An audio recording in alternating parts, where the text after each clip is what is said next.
हाँ, तो ये रिवीजन क्लास में मध्यकालीन भारत का इतिहास। मध्यकालीन भारत को कितने हिस्से में डिवाइड किया गया है? 2। जो भारत पर मुस्लिम आक्रमण हुए थे, सबसे पहले कौन सा मुस्लिम आक्रमण हुआ था? अरब मुस्लिम आक्रमण। जिसको जिस चीज के बारे में जो जो पता है, जो जो मैंने पढ़ाया वो बोलते चलेंगे, ठीक है ना, बताते चलेंगे। अरब मुस्लिम आक्रमण। और दूसरा तुर्की मुस्लिम आक्रमण।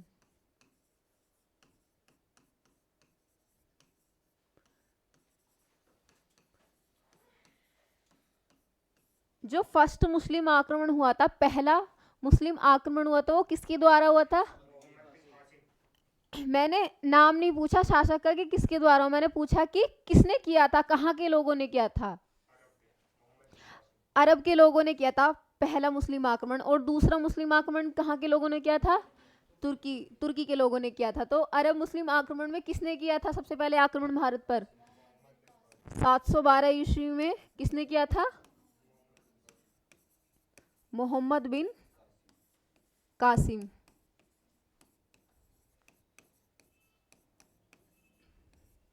712 ईस्वी में कहाँ आक्रमण हुआ? भारत पर आक्रमण हुआ। तो किस जगह पर आक्रमण किया था? सिंध पर। सिंध पर। कहाँ पड़ता है ये सिंध? पाकिस्तान में। उस समय पाकिस्तान सिंध के राजा कौन थे? राजा दाहिर को क्या किया था? परास्त किया था। इस युद्ध को क्या बोला जाता है? रेवार का युद्ध या रावर का युद्ध?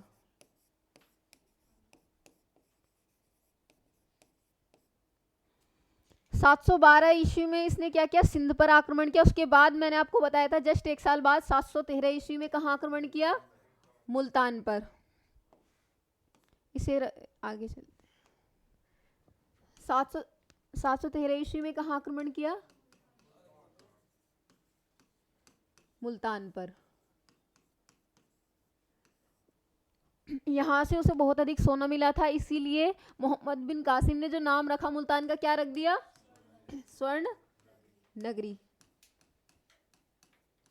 ये जो रावर का युद्ध है या रेवार का युद्ध है, इसकी जानकारी किसकी पुस्तक में मिलती है? अली अहमद की जो पुस्तक है, क्या है पुस्तक? चचनामा या फतेहनामा। रावर या रेवार के युद्ध की क्या मिलती है? जानकारी मिलती है या चर्चा हुई है, ठीक है ना। आगे बताओ इसके बारे में क्या लिखवाया था, मैंने क्या पढ़ाया था? हाँ, इसने क्या कौन सा कर लगाया था मोहम्मद बिन कासिम ने? जजिया कर जो पहली बार लगाया था, किसने लगाया था? मोहम्मद बिन कासिम ने लगाया था जजिया कर। तो ये जजिया कर किसके लिए था? गैर मुसलमानों के लिए।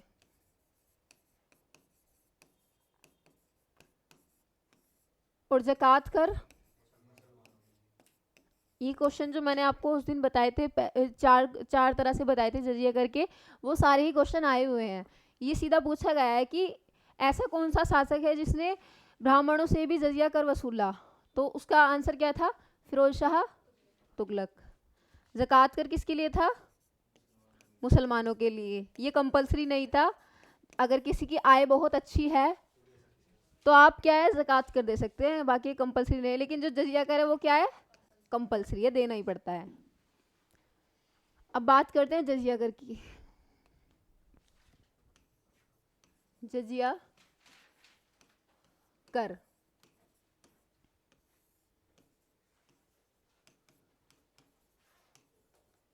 ब्राह्मणों से किसने लिया था जजिया कर? पहले तो इससे पहले मैं आपको यही बता दूं, बताया था, थोड़ा सा छूट गया पीछे। जजिया कर जो है किन लोगों से नहीं लिया जाता था? जो मोहम्मद बिन कासिम ने जजिया कर लगाया था तो उसने 5 लोगों को बाहर रखा था। किन लोगों को? बूढ़ा, बच्चा, स्त्री, विकलांग और ब्राह्मण। ब्राह्मण।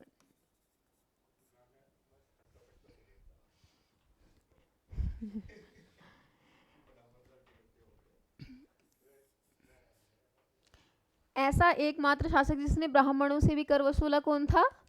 फिरोज शाह तुगलक। फिरोज शाह तुगलक।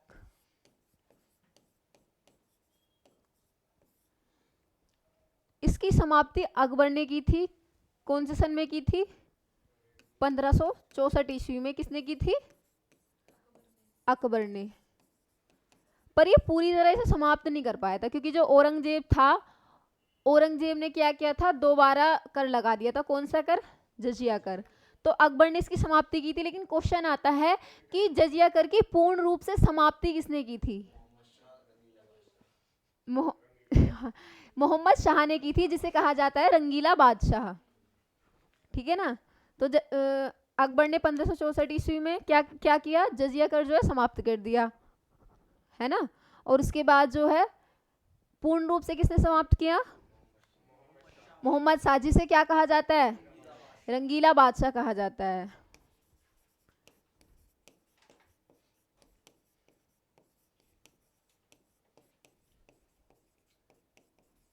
ये तो खैर लिखा ही हुआ है, इसे लिखाने की कोई जरूरत नहीं है।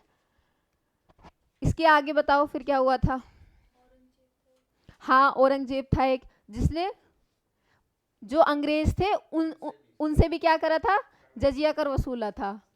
औरंगजेब, इसने क्या किया था? जो ब्रिटिश थे, अंग्रेज, उनसे भी कौन सा कर लिया था? जजिया कर, है ना? आगे बताइए, रिवीजन चल रहा है, बोलिए। पढ़ाया गया आप लोगों को? आ रहा है समझ आपको जो नए हैं? बताओ आगे। मोहम्मद बिन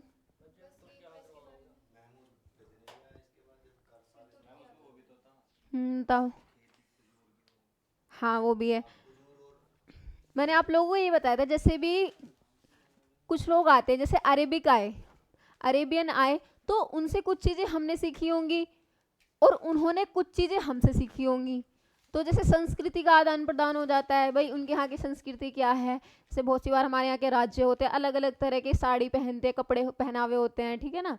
और त्योहार भी अलग अलग होते हैं सभी के यहाँ पर। तो ऐसे ही क्या था, अरेबिकों के यहाँ पर कुछ चीज़ें होती थी, कुछ चीज़ें हमारे यहाँ होती थी। तो अरेबिकों को जो ज्ञान था सबसे ज़्यादा किस चीज़ का था?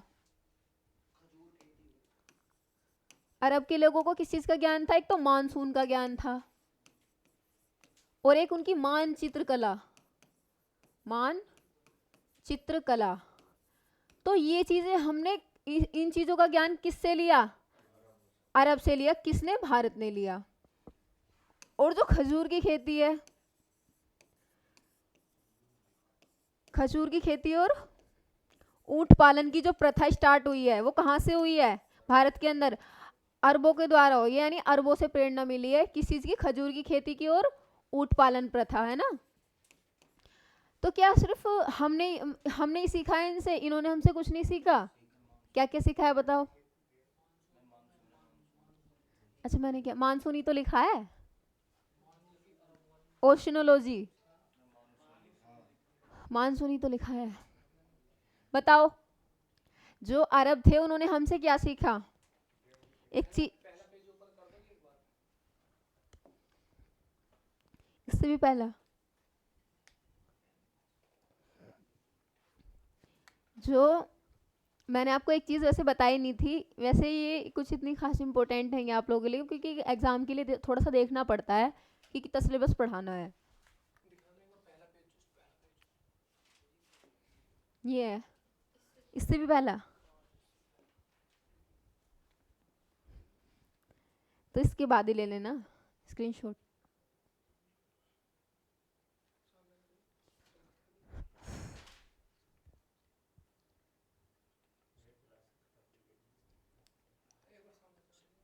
तो सामने से तो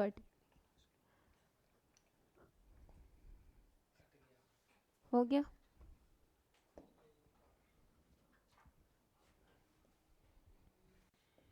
जो खगोल शास्त्र है और जो गणित का ज्ञान है, ये अरबों ने कहाँ से सीखा? भारत से सीखा। और दूसरा एक सबसे इम्पोर्टेंट चीज़ है, जो दशमलव प्रणाली की शुरुआत जो भारत में हुई थी, दशमलव प्रणाली। वो अरबों ने पता है कहाँ से सीखी? भारत से सीखी। कहाँ से सीखी? दशमलव प्रणाली, ठीक है ना। दशमलव प्रणाली की शुरुआत भारत में हुई थी। ये अरबों ने कहाँ से सीखी? भारत से सीखी। एक पर्सन था, व्यक्ति था एक, इतना कुछ आपके लिए इम्पोर्टेंट नहीं, फिर भी मैं इसके बारे में बता रही हूँ। वो क्या था, हमारे यहाँ से दशमलव प्रणाली सीखकर अरब ले गया। अरब से वो प्रणाली कहाँ चली गई? यूरोप चली गई। बाकी कुछ इतना खास है नहीं। आप एक बात बताइए, इनके समय में जो है कुछ पुस्तकों का अरबी में अनुवाद हुआ था, बताइए। विष्णु शर्मा का पंचतंत्र,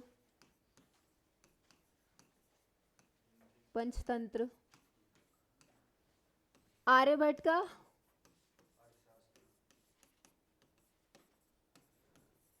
सूर्य सिद्धांत,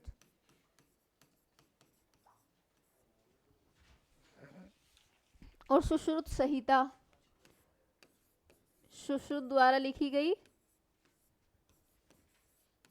सुश्रुत संहिता। एक है लास्ट वाली, बताइए, चरक संहिता। समझ आ रहा है सभी को रिवीजन में? हाँ जी। तो जब अरेबिक था, मोहम्मद बिन कासिम था, ये चरक ऋषि द्वारा लिखी गई है चरक संहिता, ठीक है ना। तो जब मोहम्मद बिन कासिम था तो उसके टाइम पर क्या, ये जो 4 बुक्स है इनका क्या हुआ? अरबी भाषा में अनुवाद हुआ। अरबी भाषा में अनुवाद।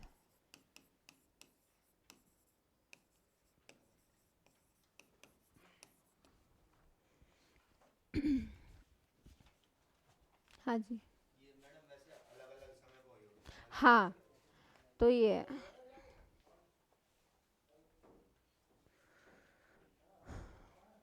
रंगीला बादशाह किसे कहा जाता है? मोहम्मद शाह।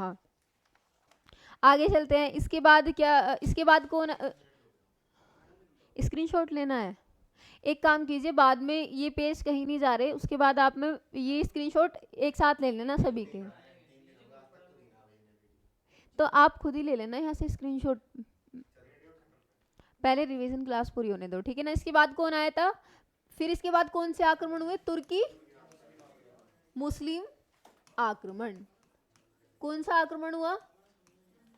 तुर्की मुस्लिम आक्रमण। पहले किसने किया था ये? जो स्ट्रक्चर वाइज होता है, नहीं अभी उसके बारे में पढ़ा नहीं रही हूँ। हाँ, महमूद गजनवी। गजनवी या गजनी एक ही बात है। दूसरा मोहम्मद गौरी। फिर इसी के अंदर क्या आ जाता है? दिल्ली सल्तनत। दिल्ली सल्तनत। तो सबसे पहले किसे डिस्कस करेंगे? मोहम्मद महमूद गजनवी। महमूद गजनवी।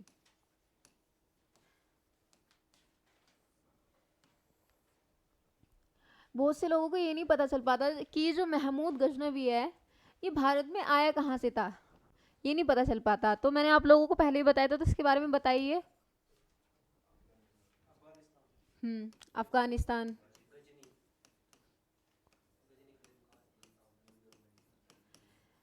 अफगानिस्तान में एक जगह है गजनी, गजनी, जिसकी स्थापना किसने? अल्पतगीन ने। अल्पतगीन ने कितने ईस्वी में की? 932 ईस्वी में। 932 ईस्वी में की। किसने? अल्पतगीन ने। तो जो अल्पतगीन था, स्थापना की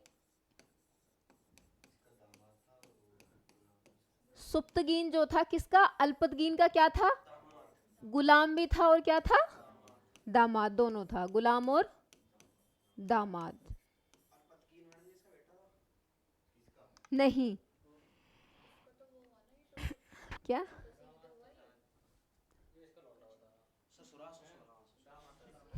हाँ, अल्पतगीन ससुरता ये बोल सकते हैं आप। देखिए, जो अल्पतगीन, बोलिए, अल्पतगीन था मैं ये बताना चाह रही हूँ आप लोगों को, जो महमूद गजनवी था वो कहाँ से आया था भारत, उसने किस तरह से आक्रमण किया, ये चीज़ बताना चाह रही हूँ। तो अफगानिस्तान में एक जगह है, इलाका है, क्या है, गजनी। उसकी स्थापना किसने की? अल्पतगीन ने की, 932 ईस्वी में की। तो उसकी एक बेटी थी। सबसे पहले तो ये कि इसका गुलाम था, अल्पतगीन का गुलाम कौन था? सुप्तगीन। तो वही आपने बहुत सी बार देखा होगा कि जो पहले गुलाम होते हैं जिनके, तो उन्हीं से ही ज़्यादातर उनकी बेटी की शादी हो जाती है, ऐसा देखा होगा।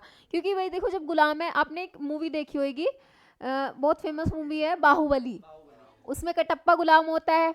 देखना, मतलब वो हार जाता है अपने, मतलब गुलाम जो है ना, एक वफादारी वाली चीज़ होती है।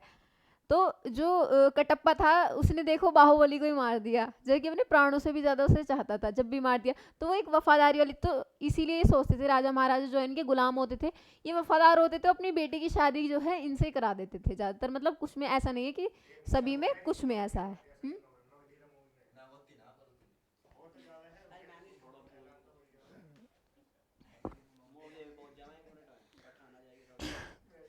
तो ये सुप्तगीन है, ये किसका गुलाम और दामाद है? अल्पतगीन का, है ना।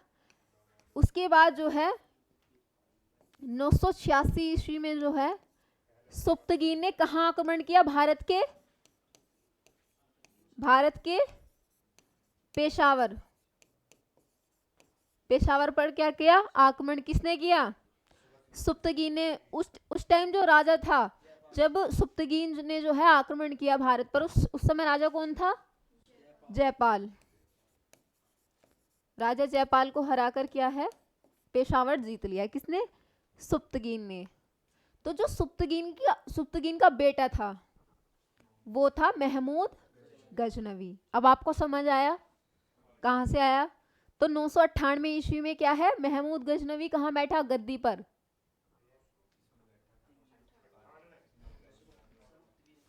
थोड़ा सा मेरे को, मतलब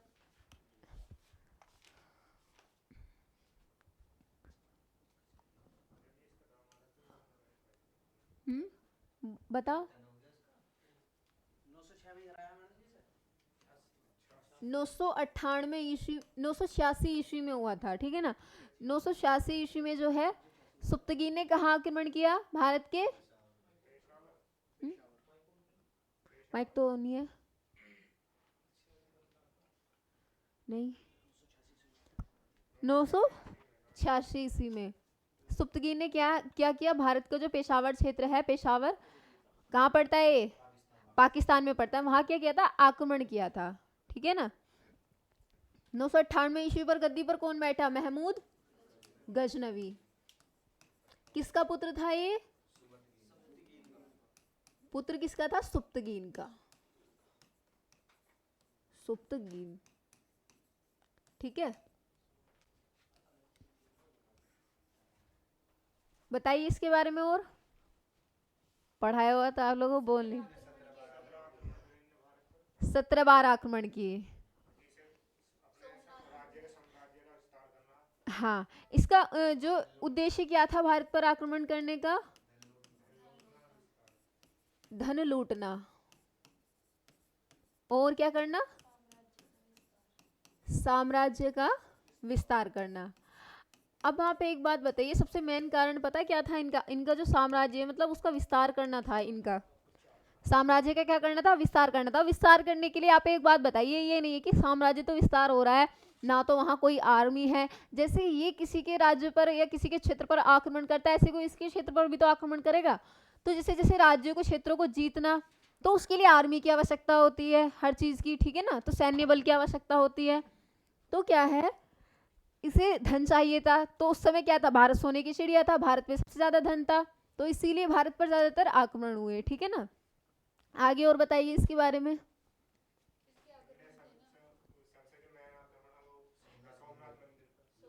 1000 से 1027 ईस्वी तक इसने कितने बार आक्रमण किए? 17 बार आक्रमण किए, जिसमें सबसे ज्यादा इंपॉर्टेंट आक्रमण कौन सा है? 16वां आक्रमण। 1025 में जो आक्रमण हुआ था, कहां पर हुआ था ये? सोमनाथ मंदिर पर, ठीक है ना। कहाँ पड़ता है सोमनाथ मंदिर? गुजरात में पड़ता है, ठीक है ना। उस समय किसका शासन था? भीम। कौन से वंश के थे ये? चालुक्य वंश के। बहुत खुशी हो रही है, आप लोग फटाफट आंसर दे रहे हैं, मेहनत सफल हो गई। चालुक्य वंश के थे। तो ये कौन सा आक्रमण माना जाता है इनका? कौन सा आक्रमण है? 16वां आक्रमण। इनके जो 17 आक्रमण उन्हें पढ़ने की आवश्यकता नहीं है, सिर्फ ये जो सबसे ज्यादा महत्वपूर्ण इंपोर्टेंट अटैक जो है वो कौन सा है? 16वां, सोमनाथ मंदिर पर। और जो इनका 17वां आक्रमण है वो है जाटों के विरुद्ध आक्रमण। जाटों के विरुद्ध आक्रमण। और बताइए क्या विशेषता इनके बारे में, और कुछ बोलिए।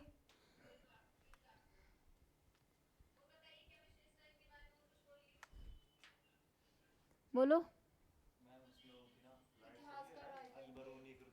जो महमूद गजनवी है उसका अन्य नाम कोई बता सकता है क्या है? क्या कहा जाता है इन्हें? बुद्ध शिकन, मूर्ति भंजक, उपाधि गाजी की मिली है। तो ये चीज और लिखी इनके बारे में।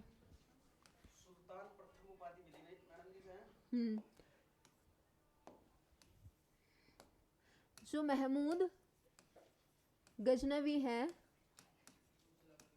इन्हें क्या कहा जाता है? मूर्ति भंजक,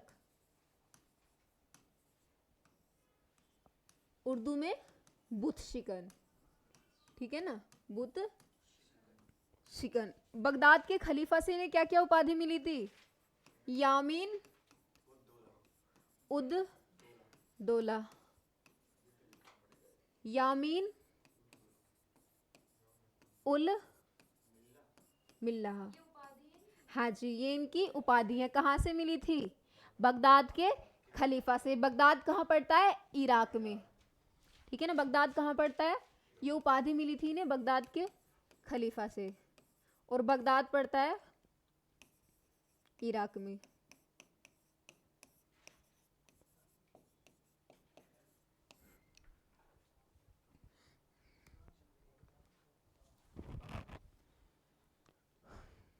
इसी के साथ साथ इन्हें किस चीज की उपाधि मिली?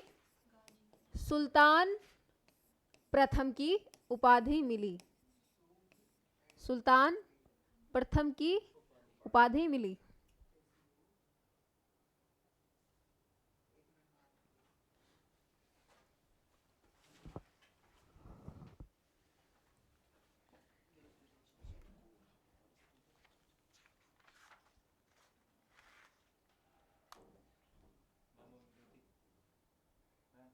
हो गया? हाँ, देखो आप लोगों को जैसे ये मुस्लिम्स अटैक्स वगैरह हुए हैं, इनमें ये चीज़ें ध्यान रखनी है। इन्होंने अपने टाइम पर राजधानी किसको बनाया था, और सेकंड कि इनके जो दरबार में जो इतिहासकार आए थे उनके नाम, उन्होंने कौन सी पुस्तक लिखी, ये चीज़ें। और जो इनके द्वारा जो आविष्कार हुए हैं, इन्वेंट हुए हैं, जैसे क्या क्या चीज़ें बनाई हैं, और जो इनके महत्वपूर्ण आक्रमण है, बस वो इतनी चीज़ें ध्यान में रखनी है। बाकी आप स्टोरी वाइज याद कर सकते हैं, मतलब सुन सकते हैं तो वो सुनने से याद हो जाता है। ये हुआ सभी का उपाधियां आपने नोट की। यामीन उद्दौला, यामीन उल मिल्ला और सुल्तान प्रथम की उपाधि मिली। इतिहास के किस शासक को मूर्ति भंजक या बुत शिकन के नाम से जाना जाता है? मोहम्मद गजनवी। एक चीज और, जो मोहम्मद गोरी था, मोहम्मद बिन कासिम था, उसने कौन सा दर्रा, ये खैबर जो दर्रा है वहां से, खैबर दर्रे के सहारे से भारत आया था। और जो महमूद गजनवी है, इसने खैबर दर्रा और गोमल दर्रे का प्रयोग किया है। कहाँ? भारत पर आक्रमण करने के लिए। ठीक है ना, ये दर्रे होते हैं, ये आपको ज्योग्राफी वगैरह में आपको पढ़ने के लिए मिल जाएंगे अच्छी तरह से, यहाँ से क्वेश्चन बनते भी हैं दर्रे वगैरह से। अब एक चीज और इनके बारे में रह गए, महमूद गजनवी के टाइम पर इतिहासकार आए थे। कौन कौन से इतिहासकार आए थे? अल बरूनी,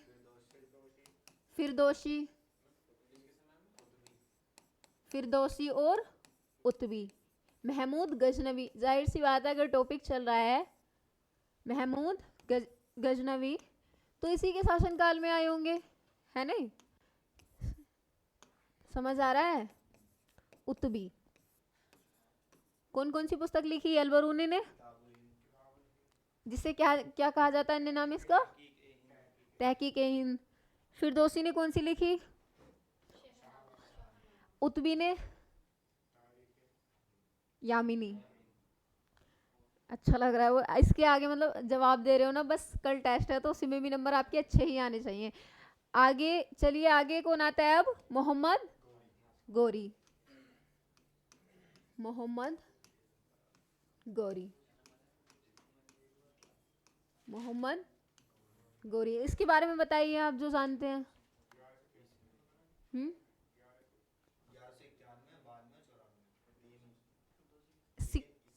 थोड़ा सा सीक्वेंस वाइज चलिए।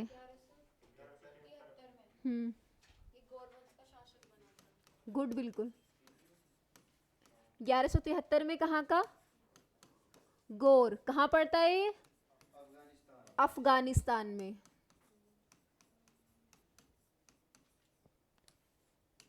कौन से सन में ये गौर क्षेत्र का शासक बना, बताइए। 1173 में कहाँ का शासक बना? गौर का, जो कि कहाँ पड़ता है?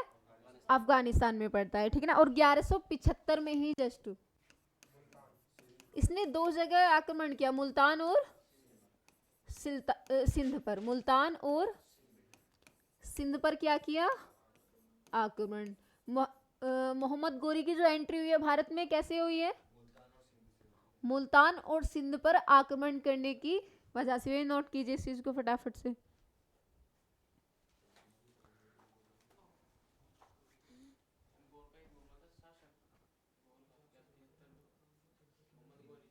हाँ, मोहम्मद गौरी 1173 ईस्वी में क्या है ये? गौर साम्राज्य का शासक बना, जो कि अफगानिस्तान में पड़ता है। और 1175 में जो है मुल्तान और सिंध पर मोहम्मद गौरी ने क्या किया? आक्रमण किया। इसने 1178 ईस्वी में कहाँ आक्रमण किया? गुजरात के पाटन में क्या किया? आक्रमण। उस समय किसका शासक था गुजरात के पाटन पर? भीम द्वितीय। और इतनी बुरी तरह परास्त किया भीम द्वितीय ने, किसको? मोहम्मद गौरी को। और ये बुक्स वगैरह में भी जस्ट ऐसे ही लिखा हुआ है, किस तरह से कि मोहम्मद गौरी ने 1178 ईस्वी में, सॉरी, मोहम्मद गौरी को 1178 ईस्वी में जो है किसने? भीम द्वितीय ने बहुत बुरी तरह से परास्त किया। कहाँ हुआ था इनके बीच युद्ध, बताइए। नहीं,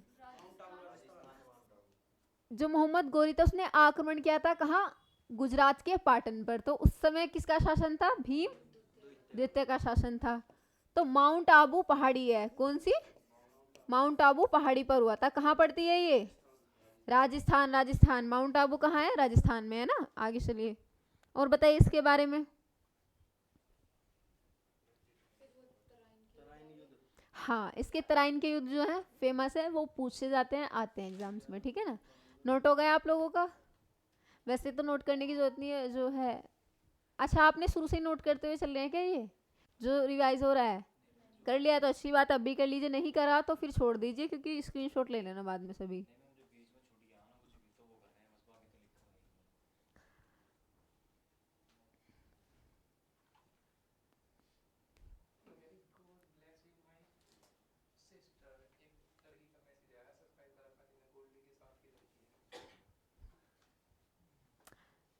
ठीक है, आगे चले।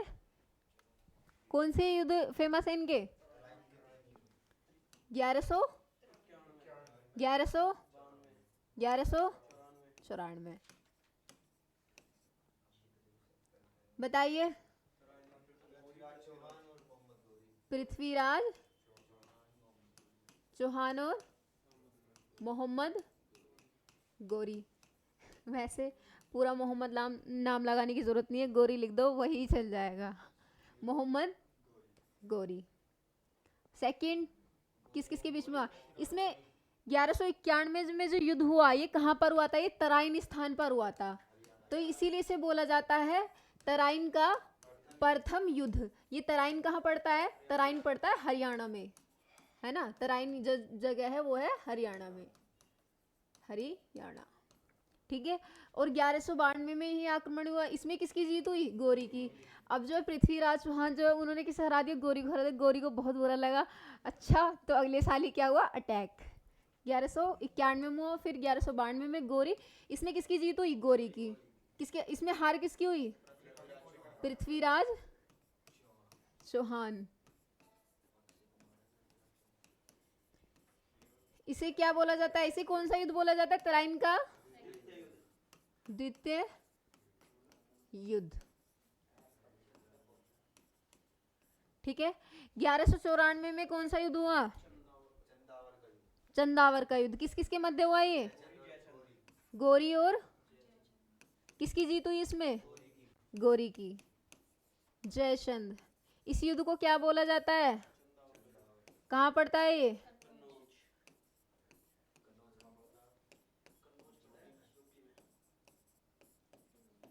कन्नौज। फिरोजाबाद के आसपास वाला, जो मथुरा के आसपास वाला इलाका है, वो क्या है उस टाइप? क्या बोला? चंदावर। चंदावर का युद्ध। सो रहे होगे कहाँ से? बहुत सी बार स्टोरी जब अच्छी लगती है ना तो नींद सी आने लगती है। जब हम 10th क्लास में पढ़ते थे तो क्या होता था?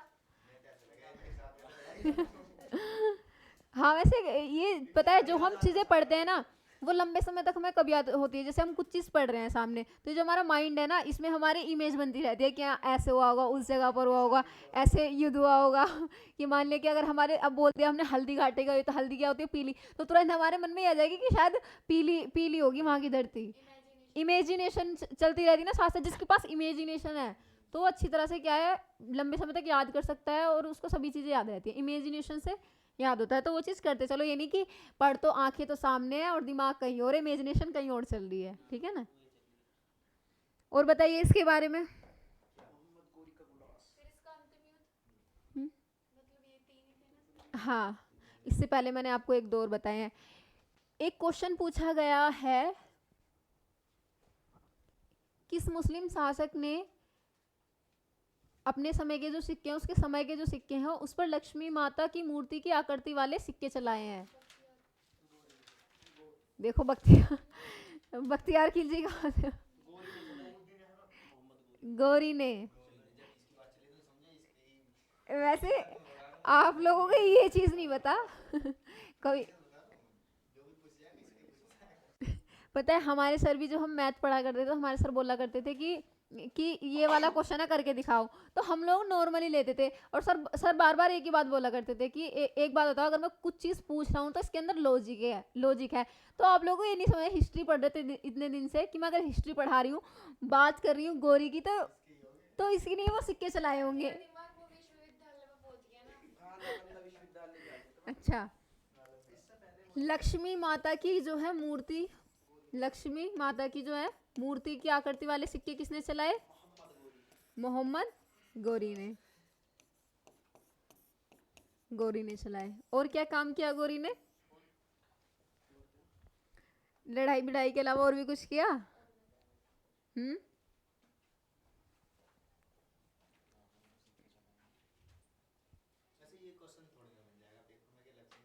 ये आया हुआ है क्वेश्चन। अरे कल आपका टेस्ट होगा, जितने भी क्वेश्चन है वो आए हुए होंगे कहीं ना कहीं, जैसे एसएससी पीसीएस वगैरह में। तो कल आपको खुद ही दिख जाएगा कि कहाँ से क्वेश्चन आते हैं। ठीक है ना?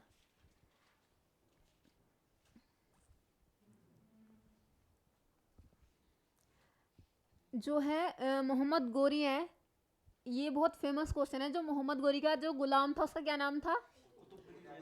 कुतुब क्या? हाँ, मैंने आपको ये नहीं बोला कि चार गुलामों के नाम, मैंने आपको बोला एक बहुत फेमस गुलाम था मोहम्मद गोरी का। सबसे ज्यादा फेमस गुलाम कौन था? कुतुबुद्दीन ऐबक। लेकिन टोटल जो है इनके कितने गुलाम थे? चार। कौन कौन से थे? कुतुबुद्दीन ऐबक, यालदोज, कुबाचा और बख्तियार खिलजी। जिसमें सबसे ज्यादा फेमस कौन था? कुतुबुद्दीन ऐबक, क्योंकि वो मोहम्मद गोरी का क्या था? दामाद भी था। मोहम्मद गोरी का क्या था? दामाद भी था। इसके बाद इनका क्या आपको कुछ डाउट है?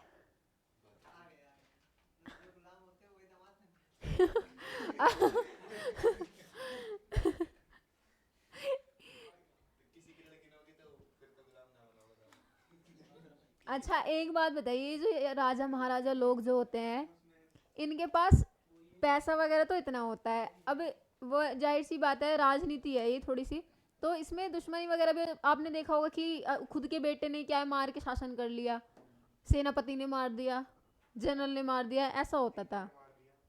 तो जब वो उनकी बेटी होती थी, तो वो कभी फिर ऐसे इंसान को देख के जाएंगे ना कि जिन पर उन्हें विश्वास हो, तो जो गुलाम है, गुलाम क्या होते थे, वफादार होते थे। तो जो उनकी बेटी होती थी वो उन्हीं से क्या करा देते थे, शादी करा देते। और सबसे बड़ी बात, वफादार होने के साथ साथ वो क्या, उसके लायक भी तो होते थे ना, सक्सेसफुल भी तो होते थे वे। तो जो मैम क्वालिटी होती है हमारे वहाँ पे जो है ना, एक बाहर पढ़ते थे क्या नाम कॉलेज वॉलेज में, और दूध लेना जाते थे क्या नाम वहाँ पे, उनका हो गया तो पता ना किसको क्या हो गया पता नहीं, आईएसपीसीएस है वो।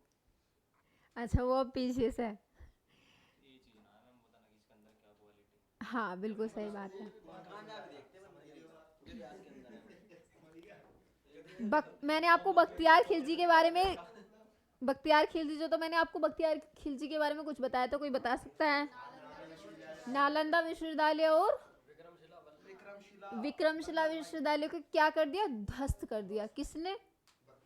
बख्तियार खिलजी ने, ठीक है ना, बख्तियार खिलजी ने कर दिया। और मैंने आपको इसी के साथ साथ ये और बताया था कि जो तक्षशिला विश्वविद्यालय वो कहाँ है, पाकिस्तान में। और गांधार विश्वविद्यालय,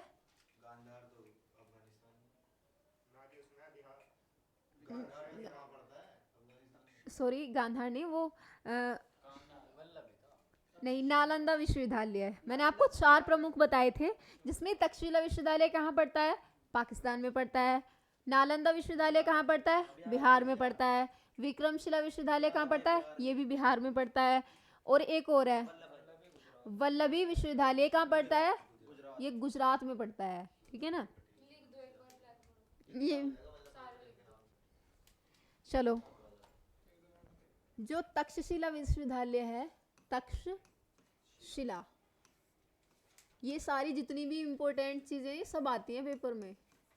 विश्वविद्यालय, थोड़ी राइटिंग से जल्दी में ऐसी हो रही है, समझ लेना, क्योंकि रिवीजन क्लास है ये। तक्षशिला, इसके बाद आता है नालंदा विश्वविद्यालय।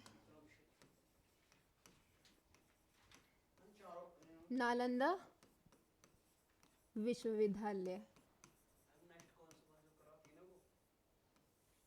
इसके बाद कौन सा है, विक्रमशिला।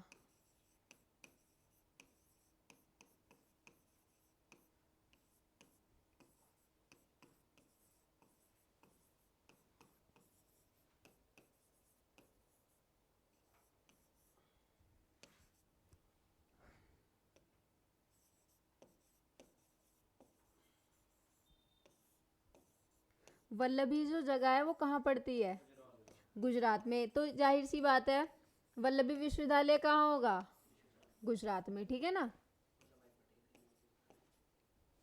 तक्षशिला विद्यालय पड़ता है कहाँ, पाकिस्तान में। नालंदा विश्वविद्यालय कहाँ पड़ता है, बिहार में। और विक्रमशिला विश्वविद्यालय भी कहाँ पड़ता है, बिहार में, ये भी पड़ता है बिहार में। जिसको किसने ध्वस्त किया था, बख्तियार खिलजी ने, बख्तियार खिलजी ने ध्वस्त कर दिया था। वल्लभी कहाँ पड़ता है, गुजरात में। ये जो वल्लभी, इस चीज़ के बारे में थोड़ा सा बता दूं, वैसे तो कुछ ऐसा नहीं है, पर फिर भी थोड़ा सा बता देती हूँ। वल्लभी जो विश्वविद्यालय है, इसमें क्या है, इसमें प्रशासनिक, जो प्रशासनिक विद्या थी ना वो दी जाती थी। जो मतलब बहुत सी में तो ये कि गणित की पढ़ाई पढ़ाई जा रही है, किसी में इंग्लिश अंग्रेजी की। तो इसमें ज़्यादा जो प्रशासनिक पढ़ाई होती थी वो कौन से विश्वविद्यालय में होती थी, वल्लभी में होती थी, जो कि कहाँ है, गुजरात में है, ठीक है ना। तो वहाँ जैसे कि आपने वो देखा होगा, जो जहाँ पर आईपीएस वगैरह की ट्रेनिंग होती है, कहाँ, सरदार वल्लभ भाई पटेल अकेडमी। राष्ट्रीय, हाँ वही अकेडमी, सरदार वल्लभ, आपने गाना भी सुना होगा, सरदार वल्लभ भाई पटेल राष्ट्रीय पुलिस अकेडमी, है ना, इस तरह से। तो जैसे वहाँ आईपीएस की ट्रेनिंग होती है, तो यहाँ पर जो प्रशासनिक चीज़ें पढ़ाई जाती थी रिलेटेड। हम्म, नहीं लबासना में नहीं ये हाँ आईपीएस की अलग होती है, हैदराबाद में है शायद।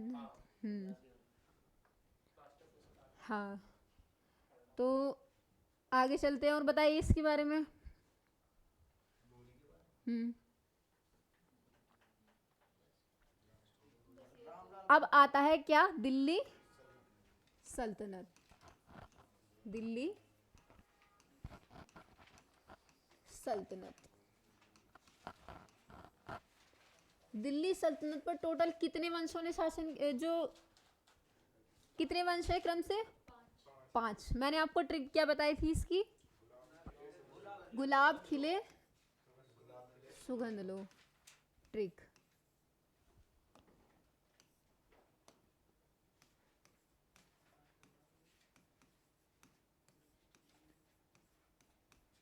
गुलाब खिले सुगंध लो, पहले आता है गुलाम वंश, उसके बाद खिलजी वंश,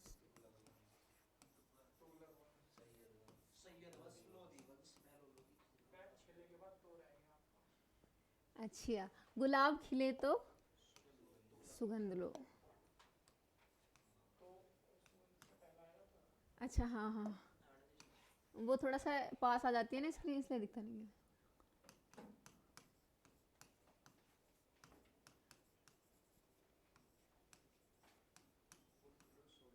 गुलाम वंश, खिलजी वंश और तुगलक वंश, फिर उसके बाद सैयद वंश, सैयद वंश के बाद लोधी वंश।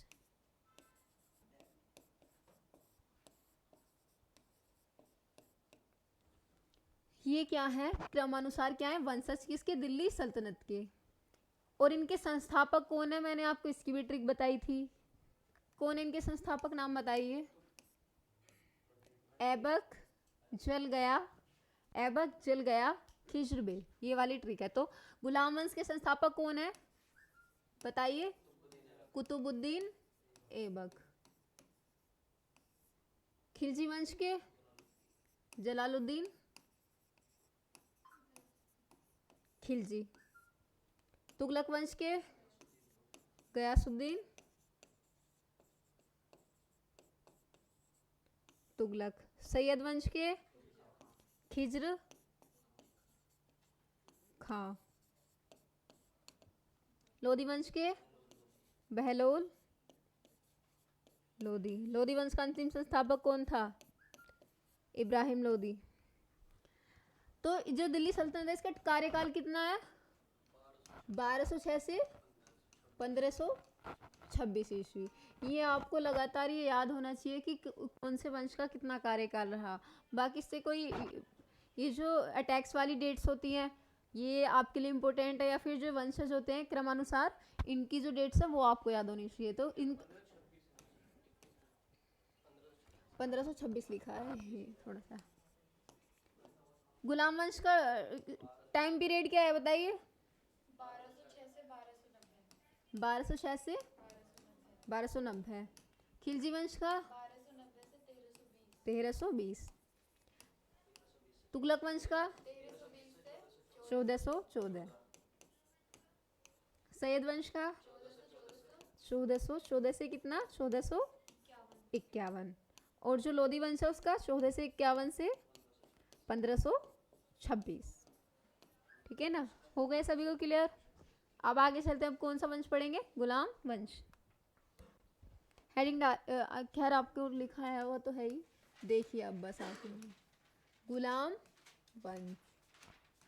टाइमिंग पीरियड है इसका 1206 से 1320 ईस्वी।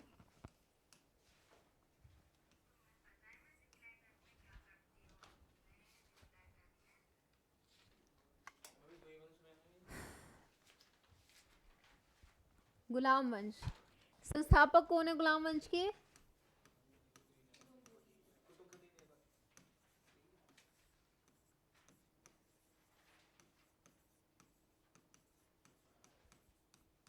कुतुबुद्दीन ऐबक।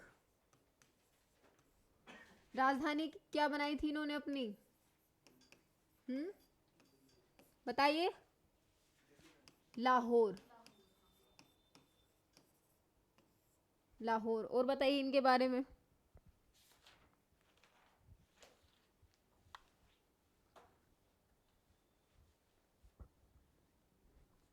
तुर्क साम्राज्य। हम्म 2.5 दिन का झोपड़ा। कुतुबुद्दीन को क्या कहा जाता है? और जो कुतुबुद्दीन ऐबक है उन्हें क्या कहा जाता है? लाख बख्श। लाख बख्श, क्योंकि ये लाखों में क्या है, दान देते थे, इसीलिए इन्हें क्या कहा गया है? लाख बख्श। और क्या कहा गया है इन्हें? हातिम। ये गरीबों के प्रति बहुत ज्यादा क्या थे? उदार थे, इसीलिए क्या कहा गया है इन्हें?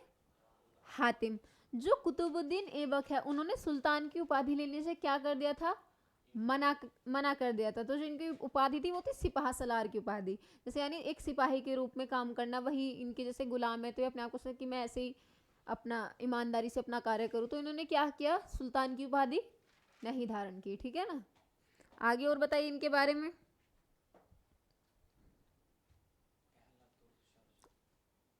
इन्होंने कुछ निर्माण भी किए होंगे।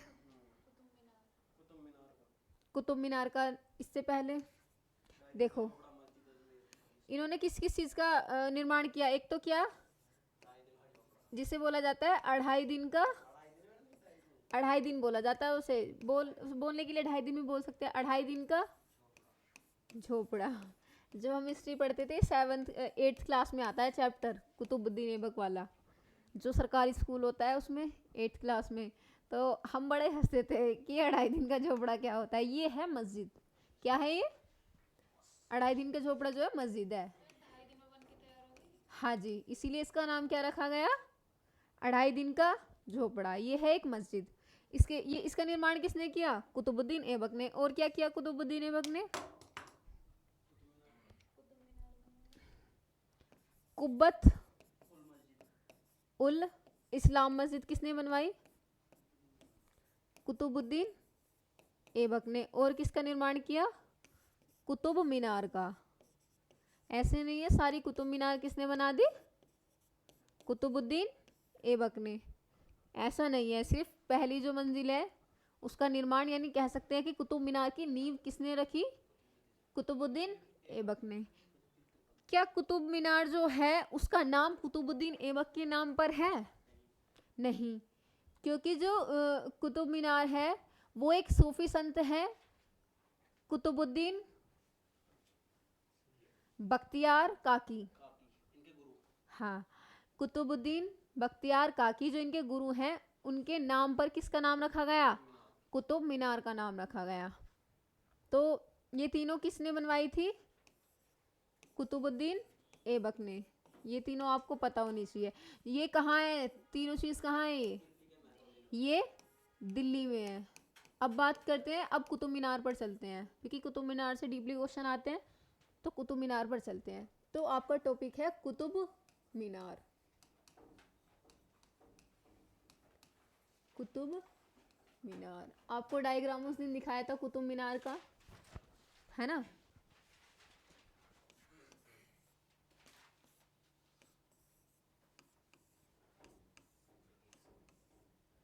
ये जो पहली मंजिल है, यानी नींव रखी थी किसने? कुतुबुद्दीन ऐबक ने। नींव किसने रखी? कुतुबुद्दीन ऐबक ने। और पहली मंजिल भी किसने बनवाई? कुतुबुद्दीन ऐबक ने। और ये 3 मंजिल किसने बनवाई? इल्तुतमिश ने। ठीक है। फिर क्या था, जो ये कुतुब मीनार है इस पर क्या हुआ? बिजली गिर गई। क्या गिरी? बिजली। उसके बाद किसने निर्माण करवाया इसका? एक तो बिजली गिर गई तो टूटी फूटी सी हो गई क्या कुतुब मीनार, ठीक है ना। तो उसका निर्माण जो जिसे कहते हैं जीर्णोद्धार, तो जीर्णोद्धार किसने करवाया? हाँ,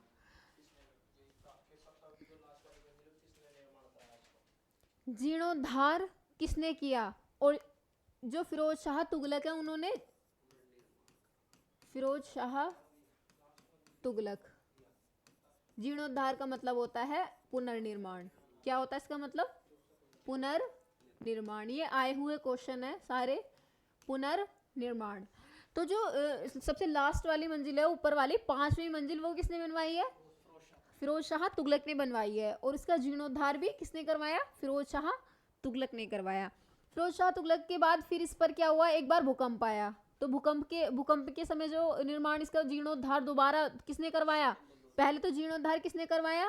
फिरोज शाह तुगलक ने। और अगर बात की जाए कि दोबारा जीर्णोद्धार किसने करवाया, सिकंदर लोदी ने करवाया। और उसके बाद क्या था, एक बार जो है, समझ के पढ़ रहे हैं तो जैसे मैं बोल रही, जो लिखवा रखा है ना, लिख रहा है तो उसे क्या, अच्छा, तो जो है सिकंदर लोदी ने दोबारा क्या इसका क्या करवाया, जीर्णोद्धार करवाया। तो कुतुब मीनार बहुत पहली बनी हुई है, तो उसके बाद भी फिर भी इस पे थोड़े बहुत आकाल वगैरह, मतलब जो है इस पर जो है बिजली वगैरह, ये सब भूकंप वगैरह की तरफ से जो है हिलती रहती है।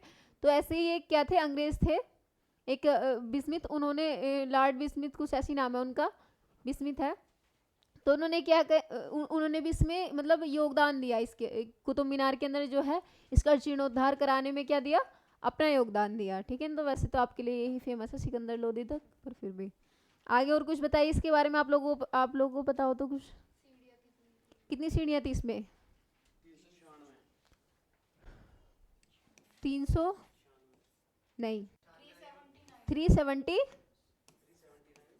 हाँ, क्या थी इसमें? सीढ़ियाँ थी। कुतुब मीनार जो है नहीं, किस मतलब किस चीज को मिक्स करके बनी है कुतुब मीनार? संगमरमर और लाल बलुए से, दोनों चीज से मिलकर क्या है, कुतुब मीनार बनी है। और कुछ? विश्व की सबसे ऊंची मीनार कौन सी मीनार है? कुतुब मीनार। 1993 में क्या मिला इसे, बताओ? विश्व धरोहर में क्या शामिल किया गया? यूनेस्को ने इसे कब किया विश्व धरोहर में शामिल? 1993 ईस्वी में। और बताओ कुछ इसके बारे में।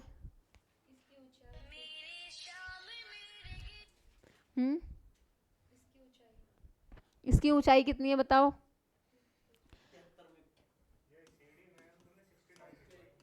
नहीं, वो पहले हो गया होगा, तो बताया था ना 379, 73 मीटर। और अगर इसकी फिट में बात करें तो 240 फीट के आसपास क्या है इसकी ऊंचाई है। और बताओ।